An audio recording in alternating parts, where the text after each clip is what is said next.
So thank you, everyone, for joining us for today's webinar, the shift to a skills-based talent strategy. Sorry for the messy introduction. I had stuff all over my screen. The shift to a skills-based talent strategy. We've got a very exciting discussion planned today. Before we jump into that discussion, I've got a couple of very quick housekeeping things to get through. So first of all, this webinar is being recorded. It is also being live streamed on LinkedIn. So if for some reason you can't make it to the end of today's discussion, or if you'd like to share it with one of your colleagues, we'll be sharing a recording link tomorrow. So look out on your inbox for that. Also on LinkedIn, check your email. We'll be sending you an invitation there. The second thing is we have some polls throughout today's discussion. So we strongly encourage you to participate in those polls. Unfortunately, if you're on LinkedIn, you can't vote, but if you're in Zoom, you can vote on those polls. Your involvement is encouraged. Your questions are encouraged because we like to structure the discussion and basically give you guys as much useful information as possible. And last but not least, there is a time for a Q&A session around 5 minutes before the end of today's discussion. So fire your questions into the Q&A panel at the bottom of your screen on Zoom. LinkedIn, you can put them on the comment section over there. I'll be checking there as well. So if you have any questions for our panelists, please don't hesitate, drop them in there, and we'll save some time at the end to get to those. Also, if for some reason you think of something after the webinar, you can fire those questions into hello@devskiller.com. We'll be happy to answer those after the discussion as well. So now that those very quick things are out of the way, I'd like to start by introducing our panelists. We have a slightly different order than yesterday, guys. So I'm going to start with you, Teresa, because you're first. So can you please give us a quick introduction about yourself? Hi, everyone. Thanks, Justin. Great to be here. I've worked in organisational development and change probably the last 16 years. And for the last 5 or 6 years, I've been working on skills-based strategies in a variety of different organisations. Thank you very much. Nita, can you give us a quick intro about yourself? Hi, everyone. Really great to be here. Basically, very similar to Teresa, I have a background in HR transformation. So last 25 years working with multiple organizations that are in that sort of talent transformation space. Started a journey in looking at skills-based organizations from sort of 2016 with Unilever, and then progressed with lots of different companies like Philip Morris International, Mars, and most recently Coca-Cola and Syngenta Group. So I think I informally hold the record for the amount of talent marketplaces that I have actually implemented. So with that comes a lot of lessons learned. And most recently, I have started my own venture, partner in Jiva Solutions, and that is specializing in helping companies to transition to a skills-based organization with change management in its forefront. Yeah, very, very excited to dig a bit deeper into that experience as well. And finally, Atul, can you just give us a quick intro about yourself, please? Thank you, Justin. And yeah, so as a learning and transformation practitioner for 25 odd years and as an advisory board member for Future Talent Council, I've had the opportunity and privilege to work across multiple industries, across global Fortune 500, FTSE, and startup organizations. And I think when you take a look at my career, the golden thread through all of it has always been about identifying skills and then crafting solutions to close them. So, this topic is really, really interesting for me. This session is going to be really, something hopefully I can take away as well.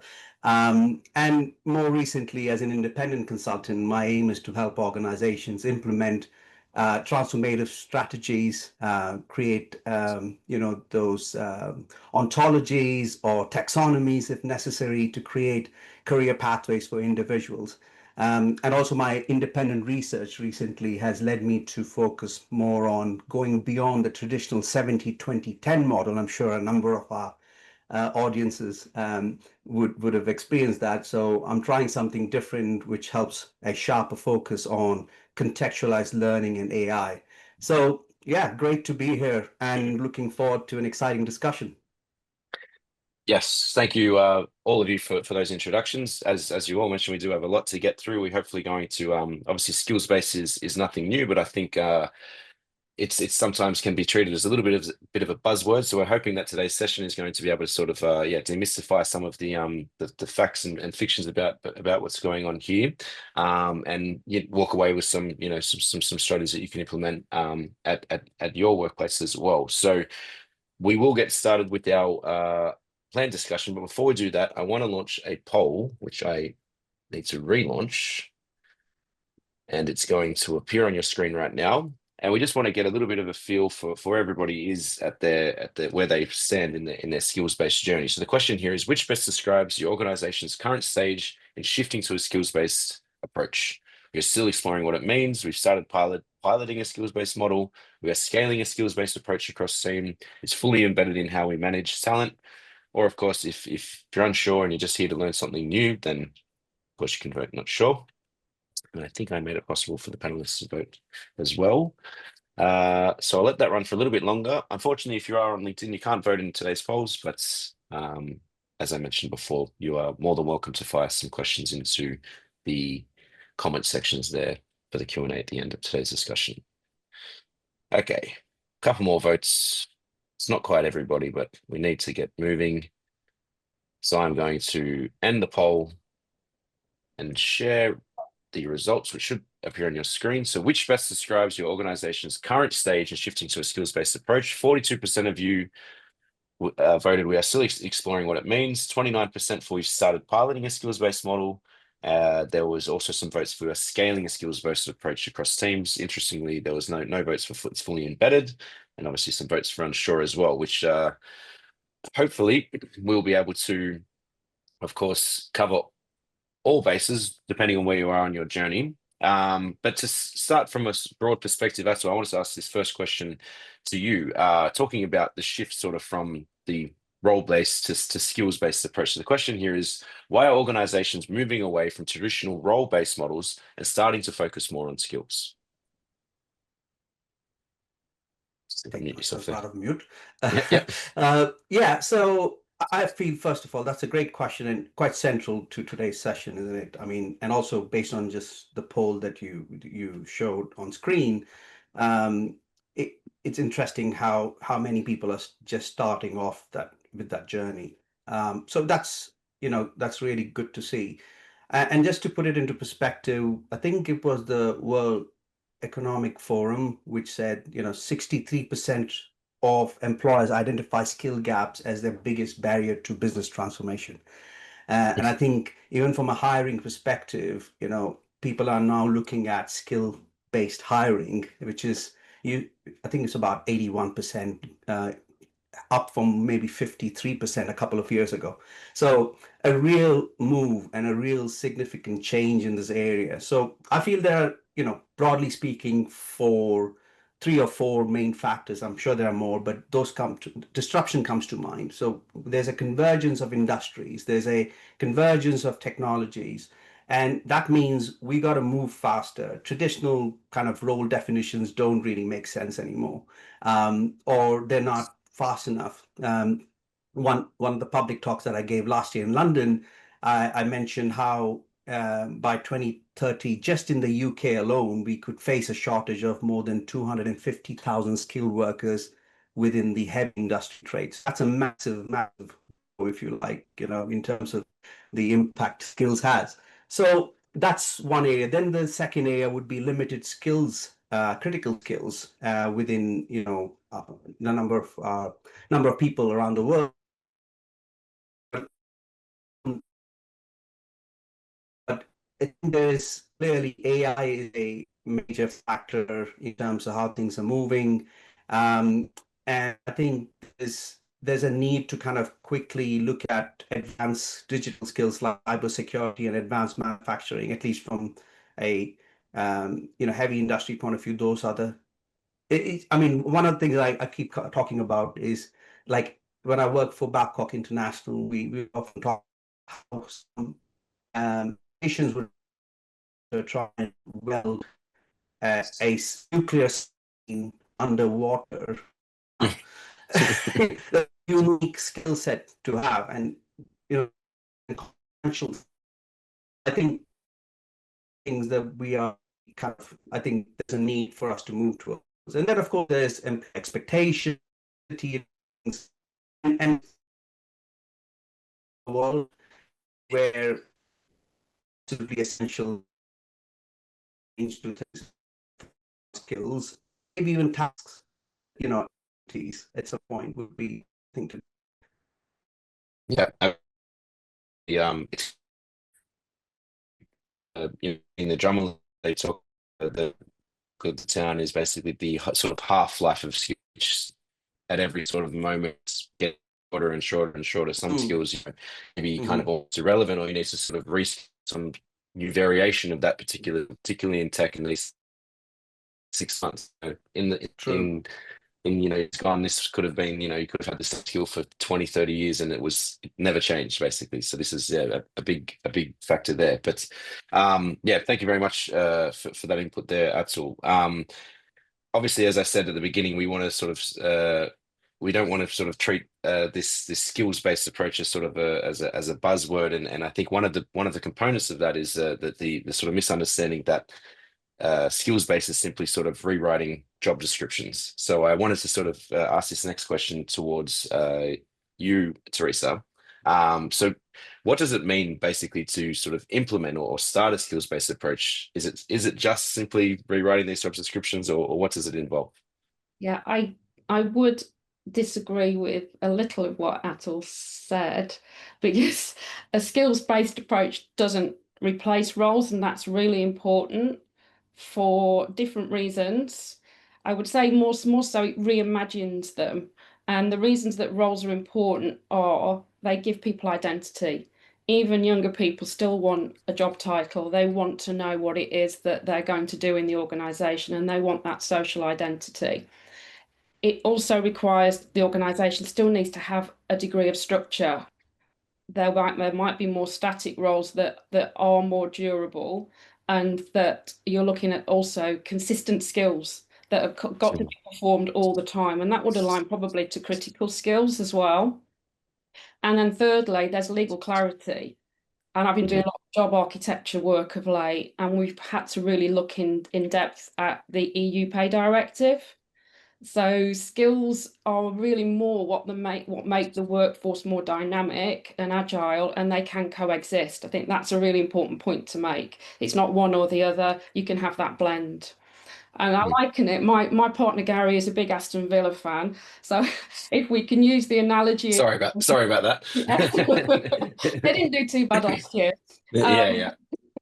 I don't know about the next season. We're keeping our fingers crossed. If you think of a football team, they've got fixed roles, but you've got striker, you've got defender, you've got goalkeeper, but those skills that they've got determine who plays when and where, and there might be things like someone gets sent off the pitch and someone else has to become the goalkeeper.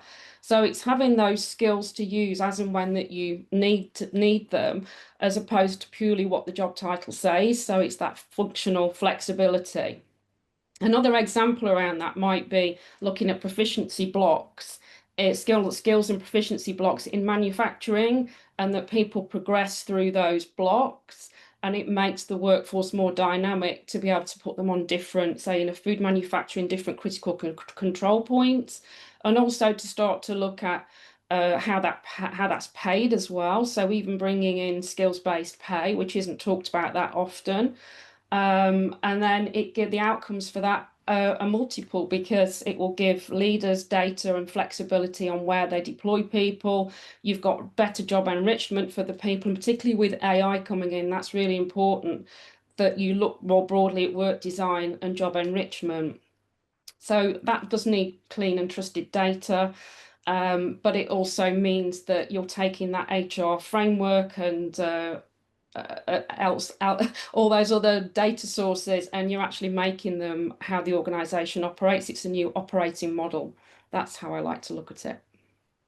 Yeah, very, very interesting stuff there. I think you raised a very interesting point there about the remuneration connecting this skills-based approach. I think that is something that's that isn't quite there in terms of what's happening at the moment. I think there's some good companies out there. I think it's called Comp is one. I know that they're releasing some reports about the connecting this sort of skills data with remuneration. Obviously, it does a great job with everything about sort of the talent development and those sorts of things. But yeah, that's certainly missing piece of the puzzle where we are today. But yeah, thank you for those insights there, Teresa. Nita, I know you've been sitting there patiently, so I have a question here for you. I wanted to maybe get your sort of thoughts on how to implement a skills-based approach in practice. If you could share some of your experiences or insights into the sort of initial steps into implementing a skills-based approach in practice. Sure. So, I mean, building on what Teresa and Atul both have said, right? To me, it's about how does the organization view talent? And also work to be done, right? And how do you basically go beyond job titles? So yes, are we trying to break down jobs into more smaller chunks of activity and work, right? Is that the future of work in terms of, smaller pieces where skills-based capabilities are a lot more focused than you standing in a full-time jobs, but we're not quite there yet, right? So that's not going to happen for a ride. So I agree with Teresa that, will jobs go away? No, right? We still need to be very much mindful, but we want to be able to take a full holistic view of somebody's skills. So right now, an organization would not know what skills I have previously to my joining the organization, right? They may just know about what I do today in the role that I am, right? So, in principle, it's about looking at how do we collect lots of meaningful data points, right, that allow the organization to make meaningful decisions about how it can be a lot more agile and a lot more flexible, look at actually flowing work to where it's needed and making it more business critical. So one of the examples I can give you, in Unilever, we had a massive campaign during the pandemic time, of being able, where one side of our business, right, Unilever's business, which was hygiene, was super busy, right, as you can imagine. And another side of the business, which was our food and restaurant business, not so much, right? We were in lockdown, nobody was going out, etc. So instead of restructuring and being able to make lots of people redundant, we wanted to be able to redeploy people and actually understand through skills what skills can be transitioned. So at that point, we had launched a talent marketplace, we had scaled it up just in time, we had really good information through skills profiles on our employees. So with that, we started a campaign, which meant, raise a hand, lend a hand, right? We were able to match people's skills and adjacency of skills to work to be done, right? So that way, there was that real transition of doing that. So I think that was a really good way of looking at, okay, you are, just because you did this current role right now, you also have skills that are valuable, that are hidden, that you can then use to be able to do something different. And actually what we found, the outcome of that activity was lots of people found new areas that they were interested in developing and upskilling further. Have actually applied for opportunities. So internal mobility was a big driver. So yeah, I mean, I think, looking at lots of principles there, I think culture change, and I know we're going to talk about that in a little bit more, is imperative to everything. I think technology is advancing thick and fast. That's great. However, that is an enabler, but the cultural transformation has to be done first, and it cannot be underestimated. That will drive the culture of continuous learning and being able to really understand what it is your company wants to do and what your employees need in order to really win hearts and minds. But just to wrap it up, fundamentally, I think that when you're talking about, how do you get started and what are the principles, you've got to start mapping those critical skills, right? What are they? And those skills at the moment will start off with, what are the skills required in each of those roles? What does your job architecture need to do, right? But not just that. At the moment, your job architecture will most probably not have skills associated to it, right? There's lots of different skills that sit in different systems that have different meanings behind it. And that is what is causing everyone to, have a challenge around that, right? So I think there's so many different things happening, and this is part of the problem, is where to start, because there's lots of things, especially what I would call in the kitchen, that need to be set up and act as enablers, and as well as the big culture change that also needs to accompany that. Yep, we'll talk a bit absolutely. more about, I think, change management and culture transformation in a bit, but Yeah, there's the yeah, my we thoughts. we will we will. Yeah, actually, at DevSkiller we call it the as is to be state. So you can't really figure out where you need to be until you know where you are, and that starts, as you said, with mapping your skills profiles. Another just very quick real case, real life scenario. Our biggest customer is Orange, and obviously they traditionally you had this huge portion of their workforce that were network engineers, and sort of that was a dying technology. Things are moving to the cloud, things are moving online, and they said there's not enough people on the market to fill the gap that we need, but we have all these roles that are just going to be irrelevant in 5 years' time. And that's where we came in and helped them obviously build their skill profiles to figure out who had those skills that could be translated into something else where the technology was moving. So as you said it, but we'll get into it later. That starts with a very brave cultural decision to implement a process like that. But yeah, it's fundamental that's where this begins. I will move on a little bit now. We are about to get into the discussion, talking in a little bit more detail about sort of the elements of a skills-based approach, starting with skills frameworks. But I have a poll that I want to launch on the screen now, which is addressing this greatest challenges working with skills. The question here is, what is the biggest challenge your organization faces when working with skills frameworks? Defining which skills to include, aligning skills to roles and job architecture, gaining leadership or team buy-in, keeping skills data accurate and up to date, integrating the existing tools or systems, or of course, unsure. And this is going to open up the second portion of our discussion where hopefully we can touch on all of these. I think we've got questions, I think, related to most of the options here. And unsurprisingly, we're getting a very mixed bag of results. That's why we hopefully can share some insights. We probably needed Yeah. all of the above answer as well. Yeah, I was thinking about it, but I think if we did that, then we might not be able to drill down. But fortunately, I think we cover most of this, I think, in our discussion anyway. And if we don't, of course, as I said, we've got the Q&A to tackle that. I'll end the poll, even though not all of you have voted, but we do need to move on. And I'll share the results. Will appear on your screen now. So greatest challenge your organization faces working with skills frameworks, just to be sure, 33% keeping skills data accurate and up to date. 29% of you, as Nina alluded to, aligning skills to roles and job architecture. And then we got pretty much votes across the board for everything else. 14% is all defining which skills to include. Obviously, that's a fundamental element of this challenge as well. But I'm going to bring the question back to you, Atul. Looking at the poll, and obviously we've got quite a mixed bag there. What are some proven strategies you can tackle one of them, or from a more holistic view, but some proven strategies for overcoming some of these challenges that our audience alluded to there?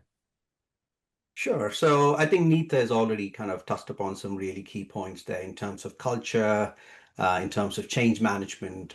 So, I would definitely hold that quite high up. And I think the poll results also are quite reflective of some of the more uh, often overlooked areas. So, building a taxonomy is one thing, and then making that taxonomy move into a bit of an ontology type system where you're able to map what those skills are able to do and how those kind of skills kind of connect to what system dependencies are there, what kind of other skill sets overlap with maybe some other type of job role or type of individual in the company. So I think that is quite important. And I think, overwhelming skill sets can be a challenge, having a large list and then maintaining them, right, is massively difficult. I mean, some cases it might be easier. For example, in IT, skills for information age or open skills, these are some, quite useful areas where you can explore for bringing that taxonomy in and not worrying about maintaining it. But then on an ongoing basis, I think having, maybe using AI tools is definitely something to explore there to build that skills ontology. Definitely one of the things that we did was use a graph database. I don't know how many of the people in the audience would be aware of it, but if you are, it's more of a, you either use a turnkey solution like where they focus on ontologies and taxonomies, or you build something internally if you have the capacity, which can be a tough ask, but it does give you more flexibility and transparency. But also, a phased implementation is helpful. So one of the things I did at NEC Corporation was we started off with the finance function, only the global finance team, rather saying, okay, let's do this for 127,000 employees. I think that approach, keeping it small and trying and testing what works. But yeah, I think, underpinning all of it, from my personal experience, it's a lot to do with change management and leadership. Active and visible sponsorship is often not clear in terms of implementing something like this. Yep, yep. I think you hit the nail on the head. I don't think we've ever started with a customer that hasn't. They almost always start with a pilot, which is one team, a few teams. If you, as you said, if you try to roll this out, some of these organizations with 50,000, 100,000 employees, it's destined to fail. So, Teresa, I wonder if you wanted to share your thoughts on this point as well. Yeah, I think one key area is leadership buy-in. And then the other key area was maintenance of the data.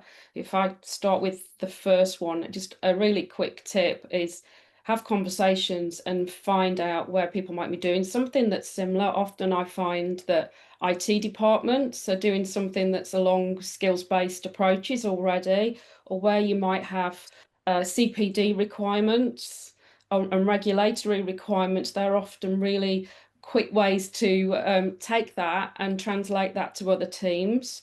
And going to the business with saying, oh, I've got kind of a 30% idea of something, help me with the rest of it, and get their buy-in that way, so that you're co-creating with them rather than taking something that's all HR and jargon, and you're really putting business impact within that upfront. And the taxonomy is the way that it operates underneath. Yeah, yeah, absolutely. And then the second one was around keeping that data up to date. Yeah. And the challenge is the interoperability issues, which Atul has touched on. But I'm really hopeful that with the open skills announcement, with what's happening within the UK and similarly with some other governments like Singapore, where there is that open skills definition that's across all different professions, and also with what's happening in the States with the Open HR Forum, that they're also looking at skills interoperability between the different vendors. Because at the moment, it feels like you're going into using the kitchen analogy again. You're going into that messy kitchen drawer that everyone has got, and you're trying to find something amongst the sellotape and the different batteries, and you just can't find what you need. Yep, absolutely. I think, yeah, it's challenge number one. I think everybody wants to know, sort of like the neighbor analogy. What have they got cooking over there? Basically, what's their skills data look like? I wondered, maybe Nita, if you could dig in a little bit deeper about some tips maybe for ensuring skills data quality on this particular point. I think for me, it's about a single source of truth.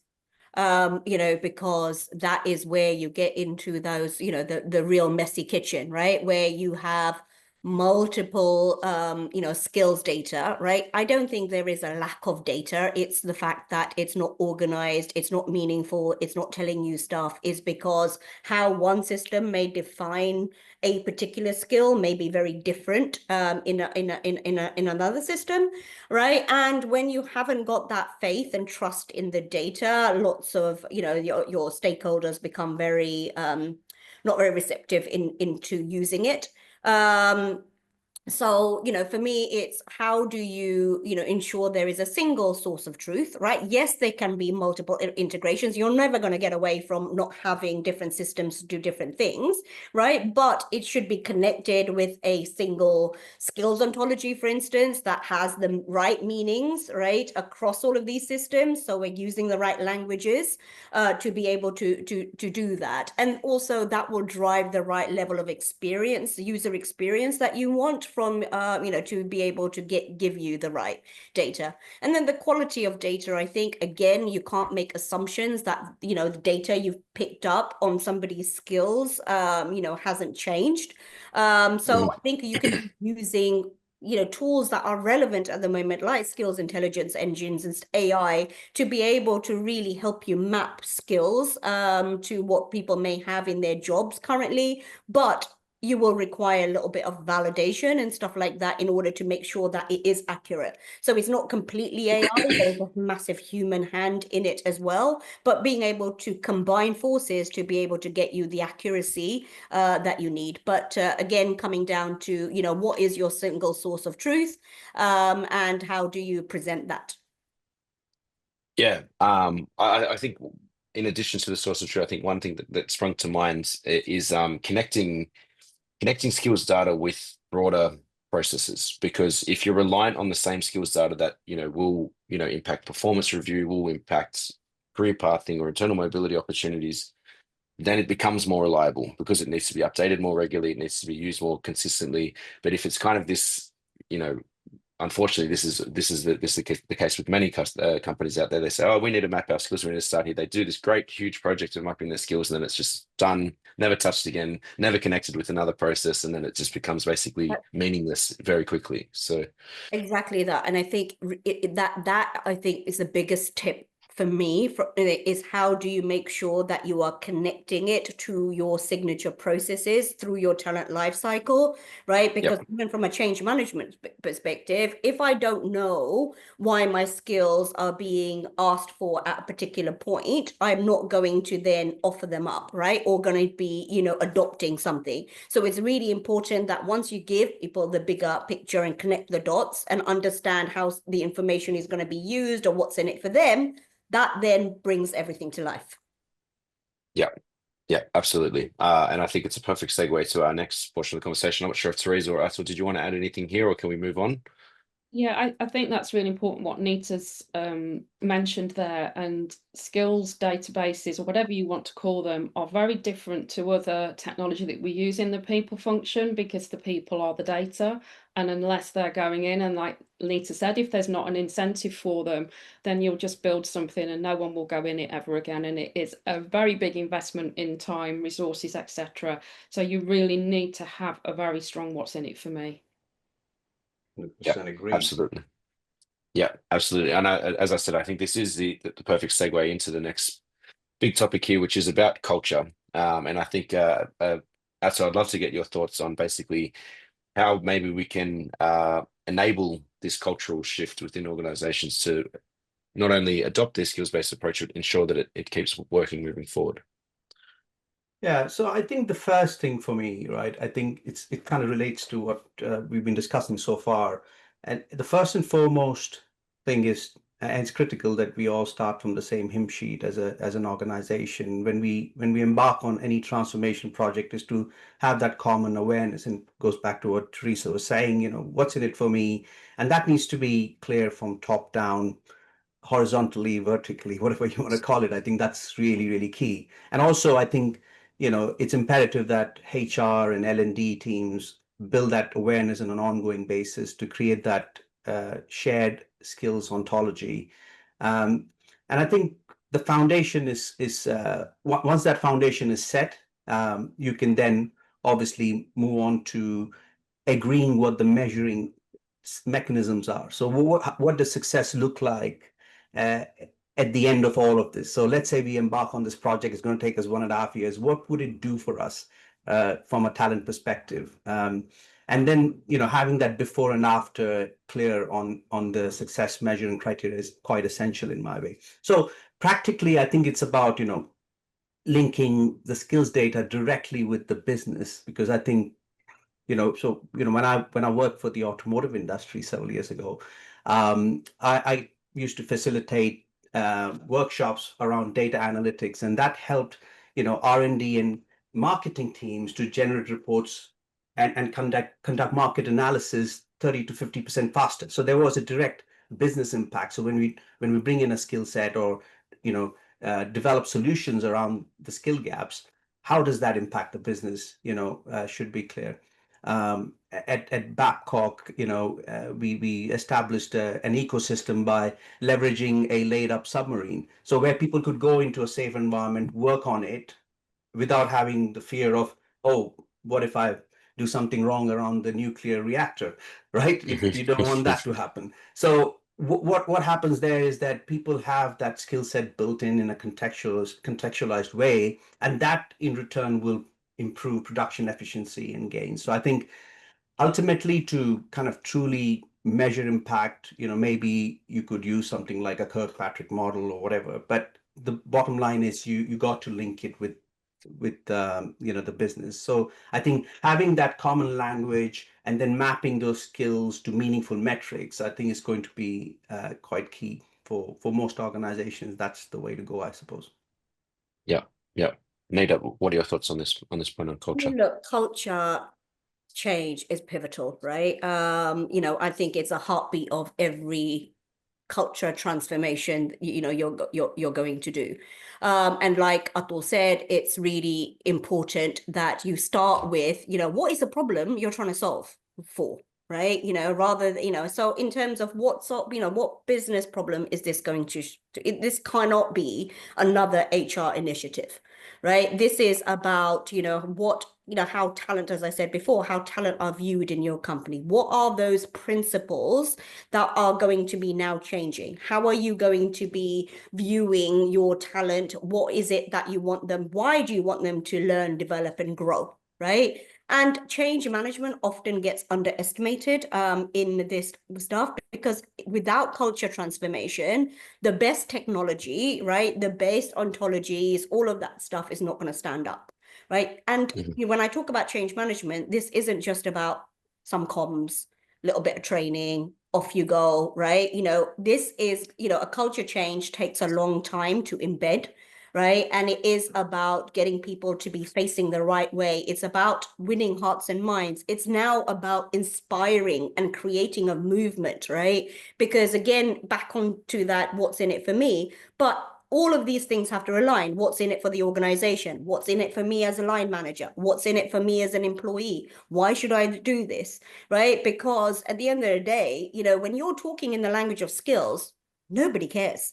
Right? Skills is very technical. This is what we're trying to do. But from an employee perspective, it's like, well, at the end of the day, I want to be able to do my job. I haven't got the time to be able to change. So this is where all of the effort needs to go, to say, we've got all of these great tools that will help you navigate your career, help you build different experiences. Because we're now moving from you just being, here's your job title, to you now experimenting, right, and collecting different experiences that will help you to understand where you want to navigate your career. So it takes so much different strategies to be able to keep that going, to be able to understand, what different people want.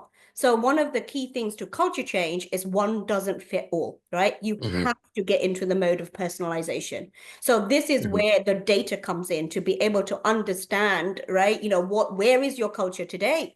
How far do we, what are the challenges? What do you need to do differently? And actually what's going to work for your Gen X is not going to work for your Gen Y, right? So what are the different things you need to do in order to increase adoption and make that change stick? So Yeah, I think you touched on a very interesting point there, which is something that we've actually identified ourselves here at Descala, is the line management or middle management. This is I think this is probably one of the maybe not overlooked, but one of the areas where a skills-based approach can be most effective if designed and this connects to the cultural piece as well, because there's no doubt, we know there's reports, there's insights on middle managers are basically burnt out. They have to do their own jobs, they have to manage their team, they have to think about the career development of their team members, they have to do all these things in addition to all of their own work.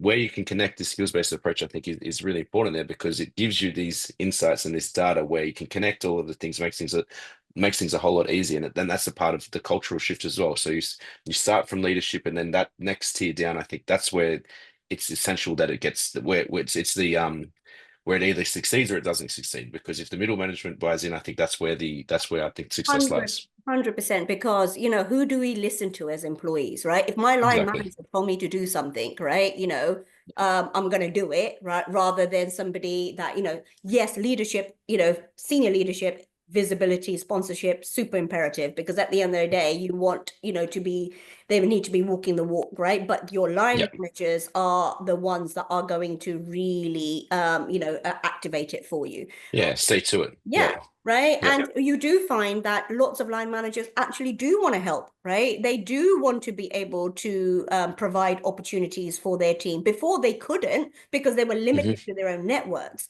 But now having information on skills and stuff like that will really help them to have more meaningful conversations and help 100%. become the so what to the IDPs. Yeah, 100%, 100%. It's there. As I said, it's there. I think it's a huge thing that can benefit the line managers. We will move on, but thank you, everyone, for your insights there.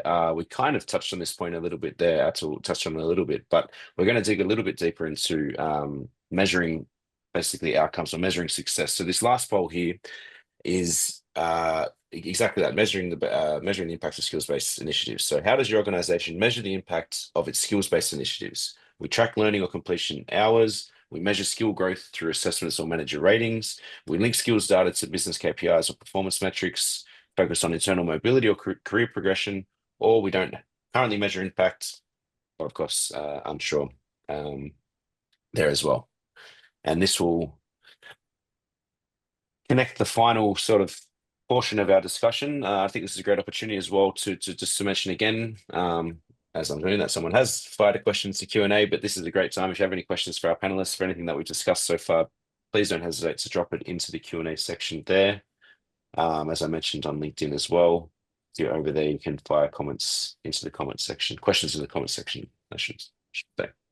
But I will let the poll run for a little bit longer because there's not many of you have voted this time. So if you're listening in or just on another screen, cast a vote, and then we will end the poll, which I will share on the screen right now.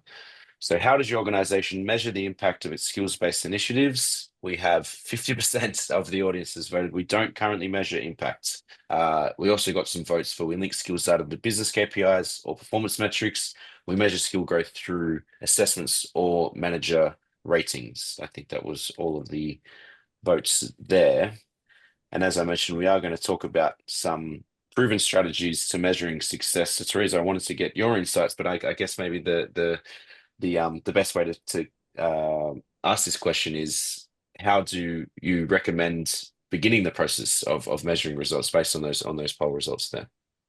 Yeah, I think we've talked about some of those metrics as separate entities, but for me, the power really happens when you stop treating them as separate and see them as interdependent, both the people metrics and the business metrics. And you can start to look at that from the outset with use cases. So I would say the first thing is to start to build a catalogue of use cases, have metrics on those use cases, and then categorize them by their impact on people metrics and business metrics, but also the resource and change change resource that's needed as well. And Nita touched on change, but it might be simple things like people don't go into our performance management system and add their objectives. We've only got 10% of people doing it. So why do you think they're suddenly going to go into a new platform about skills and add their data there? It's really important to start to look at all those different facets when you're doing all of the groundwork here. So you could build that catalogue and look at that business impact and the people impact. And then an example might be from a business impact point of view, you might have a marketing team that are great at analytics, and you could start to oscillate those skills across different parts of the organisation. And Nita touched on some of this with the examples that she gave from Unilever. And then you can start to use that internal mobility with business impact. It might be that you've got a new product line or a new innovation or a new contract that you've won, and you need to know the capability gaps that you've got in order to maintain and retain that contract. So they would be some of the areas, and then starting to look also at the same time around build, buy, borrow, bot, We haven't really touched on that so much. So what's your workforce strategy? Strategic workforce planning is a real key area that's classed as a weakness for the people function, and that's a direct correlation to how it impacts business, how it impacts your customers. So those would be some of the measures that I'd be looking for outcomes, not just purely the inputs, and ask, are new skills that we're adding, are they being used in high value work? Are we filling roles internally faster? Does it take us less time to acquire talent? And are project outcomes better with certain skill mixes? So you can start to get really strategic on the type of data that you look at and report on. And that for me is when skills go from theory to a performance lever. Atul, any thoughts here as well? So yeah, completely agree, and it links very closely with the culture aspect, isn't it? Because ultimately, I think somebody said this, culture eats strategy for breakfast, and one way to kind of make sure that you drive that culture forward is by bringing out use cases like Teresa mentioned, making sure. And engagement is usually a good way to measure that as well. It's an easier one. I think sometimes may not be completely easy in terms of showing the causation, but you can always create some level of awareness around the correlation of, right, the engagement scores have gone up. I mean, one of the things that happened with measuring, we obviously had this whole plan of measuring performance for certain teams in NEC. But even before we started, actually putting things in place, the fact that we started thinking about skills and individual competencies, we saw an increase in engagement scores.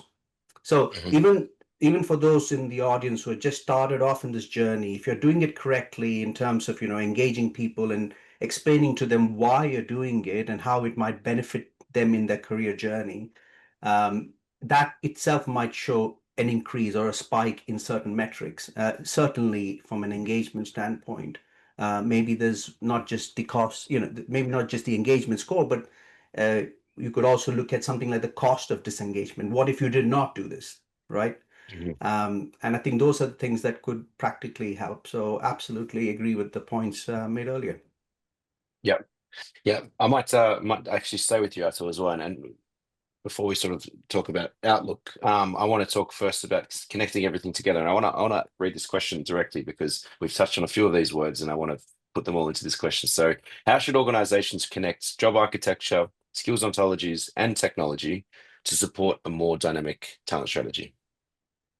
Right. So that's a it's a big question, and every company is going to be different. It really depends, But to build a kind of a dynamic talent strategy, I think it's important to have those roles, job architecture in place for sure, right? So have that clear first, and a layer on top of the skills could be the taxonomy or the ontology. Taxonomy is generally, it's not easy, but it's easier than ontology. And I think there's a differentiation to be made there. And I think once you move on to, and technology, I think, is at the center of all this. Of course, people, but then the technology is what kind of enables and ties it all together. So assuming you've done the change management and people are on board and leaders are on board, I think the technology piece is quite key. There are a number of kind of solutions that are, they often called as talent intelligence programs or platforms. I'm sure, Neeta and Teresa have come across that a number of times, and I've certainly kind of engaged with a number of these companies where they help analyze the data using AI, right? So you're able to then see a personalized career pathway. So you could use platforms like that. In NEC, we didn't have the luxury and the budget to do that. So, and we're still quite early on our maturity scale. So we used what we had there and, in-house tools to kind of create that database of skills and the complex relationship between the different skills and roles and how, there's overlap, for example, and explore that connection. So I think having a robust learning experience platform to then, build on those skill gaps and create learning journeys based on the skill gaps, I think is quite key as well. So, and I mentioned this earlier, things like Open Skills Network or Skills for Information Age, they have taxonomies that you could potentially use. And they are getting better and better by the day, I think. So having a technology partner or somebody within your company who can understand how to then connect it with other existing systems, whether you're using SAP, Workday, or Tableau for, kind of presenting visualization of data. I think all of that becomes quite important. So yes, so I think by connecting a job architecture with a flexible skills ontology and then leveraging these technologies together can really help implement and drive things forward. But again, as I said earlier, it really depends what the organization has from an infrastructure point of view, what the culture is. So quite a few things to consider there. Yep, absolutely. Budget as well as you mentioned. Yes. Nita, I don't know if you wanted to add anything on top of that. Yeah, I mean, look, I think that's one side of the coin. There's, job architectures, ontologies. You've got to ask yourself the question as an organization, it's in the service for what? Because yes, you can provide that information. Great. You can tell an employee what skills they need in order to grow into a different role, what's their next best move, what, if they wanted to change lanes, etc. Right. But it's also important that you get the other side of the coin, which is what does the employee want to work on and focus on? What are their career aspirations? Right. How can we provide, that personalized learning so that it can be unlocked through gigs, or it can be unlocked through mentorships. It can be unlocked through learning, depending on what they want to be able to do. So skills can be the currency that underpins all of that, right? And through, like Atul said, through technology, you connect everything so that it all starts making sense. So when an AI is making recommendations to you on what your next role should be, then that job architecture has been in the service for that, right? So that the opportunities are relevant. They're not, a role that you would have done 5 years ago. It's forward looking, forward thinking, right? So that's key. So I know there's a lot to say in this space, but I know we're coming close to out of time. Yeah, I think I'll just mention here as well, as I mentioned at the top, if you have any questions for us at DevSkill or any of our panelists, I will be including each of your guys' LinkedIn profiles. So I'm sure we'd all be happy to answer any further questions, as almost always an hour isn't enough time to unpack everything. I want to just get quick thoughts on Outlook before we jump into the Q&A, because there are a couple of questions in there, and we'll just sort of do quick fire. I'm going to start with you, Teresa. So what do you see as the most important developments in skills-based talent strategy over the next 5 years? What's really exciting me is where I'm starting to see data from the external labour market overlaid with your internal data, so that skills start to have economic value, and that you can start to forecast based on trying to acquire talent externally. The other area that's exciting me is things like digital twins of organisations, so that if you are looking at that build, buy, borrow bot, you can look at what roles are going to be automated, rethink your organisational architecture, your organisational design, so deeper than architecture. And the UK skills agenda excites me, and more learning through work. Some of the things that Nita touched on, that there'll be far more emphasis on that. And we might even get that virtual skills backpack that has been promised for over a decade now, so that skills are transportable between organisations. And I'll add one caveat. I am scared about efficiency becoming the enemy of job enrichment that we'll over-engineer with AI. Yep.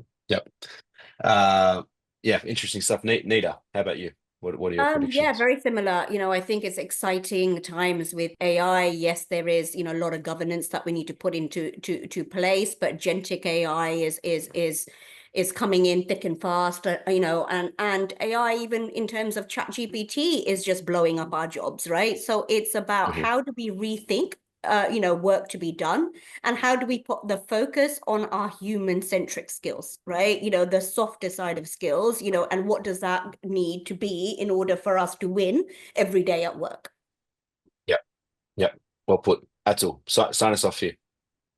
Yeah, so I wish I had a crystal ball, right? I think this is, but yeah, I mean, I don't know whether it's the next 5 years or maybe 10 years, but building on what Neeta said there, I think it's interesting that as AI becomes more embedded and maybe even sentient in some cases, uh, who knows? I think some of the research that I came across that says is that, the technical knowledge, of course, will be important, but human skills like resilience and agility to go through the change, the empathy and active listening aspects, the human skills that are not so easily replaceable by AI, are going to be more important increasingly.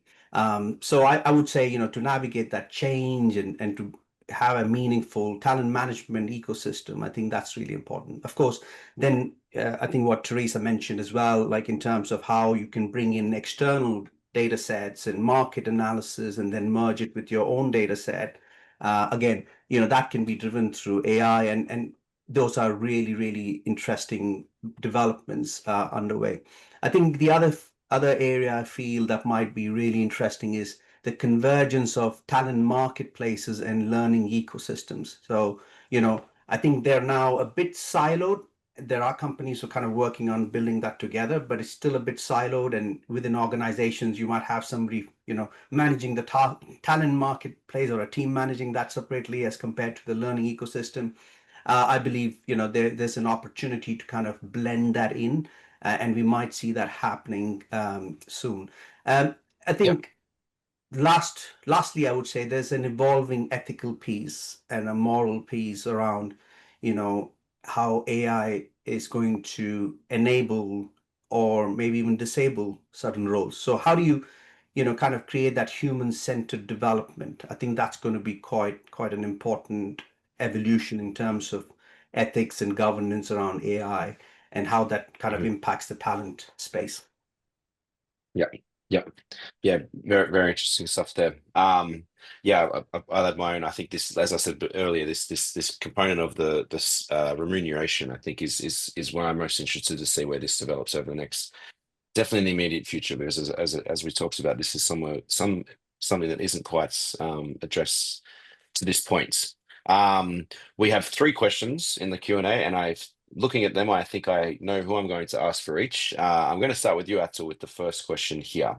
Challenges, and the question here is challenges that I anticipate to implement a skills-based org could be how people assess the level of skills. Do you have any suggestions?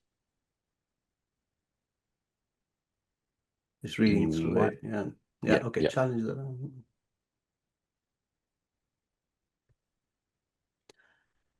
I mean, it's goes back to our, whole discussion points, right? So I think it depends what we're looking at. I mean, if it's entire organization and clearly if it's a skills-based organization, and I think I know, uh, Sugimoto Chiosan, good to hear that question. Mhm. Yeah, so it is definitely how we kind of drive that cultural change, right? And it takes a family to create that change.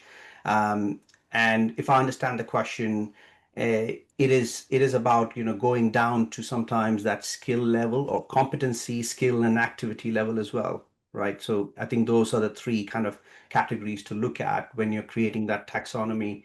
Um, so how, practically speaking, I mean, if you're doing a self-assessment, you could do a self-assessment, on your own, and then you can get a manager involved, and maybe that is a good combination. So I would say that from a practical individual point of view, that's how we could approach it.